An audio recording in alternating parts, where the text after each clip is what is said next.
I want to pick one example of a colleague of mine, Hijaz Hizbullah, a brilliant lawyer. Honorable Minister of Justice knows that very well. A brilliant young lawyer, denied justice for 8 months.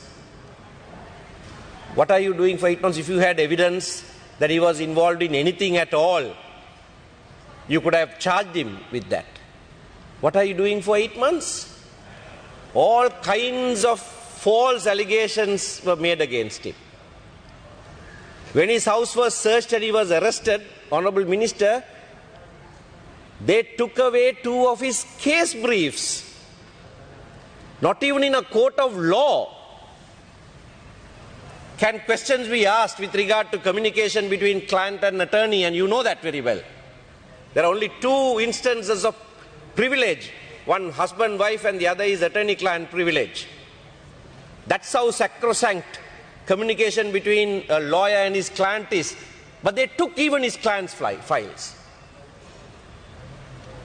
Can't he have clients? Can't he handle cases for people who are later found to have committed other crimes?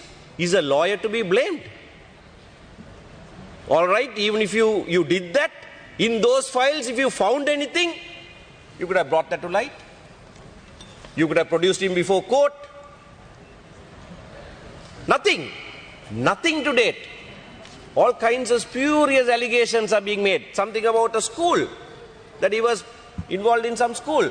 Now that school is still functioning. Nobody else has been arrested in respect of that school. That school is functioning. Everybody is happily running that school. But he is detained for involvement in that school. I mean, funny state of affairs. Funny ministry. He was said to have got assistance from Kata Charity. Now Kata Charity is still running. Is still involved. State is beneficiary as well. Now, so what is wrong with Kata Charity? If you can have it, you can still use it. You accuse him of being involved with Kata Charity. There is not an iota of it. I have not spoken about Hijaz Hizbullah until today. For good reason. If there was something against him and there were investigations, let the investigators be free to find evidence against him. But after 8 months, his wife just gave birth to a child. He hasn't been able to even see his wife. Access to lawyers have been denied. I know you will say it was given sketchily here and there, given with a police officer sitting there and writing down every word that is spoken. Is that, I mean, you are a trained lawyer, right? Is that access? I'm picking one case, one emblematic case, to show how many thousands more are suffering like this. I'm picking that case because he's a lawyer. If you treat a lawyer like that, how do we expect you to treat anybody else any better?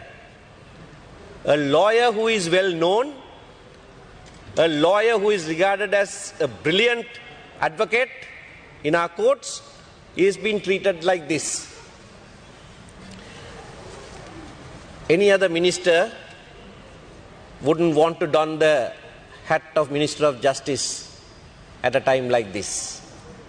They would resign and go home.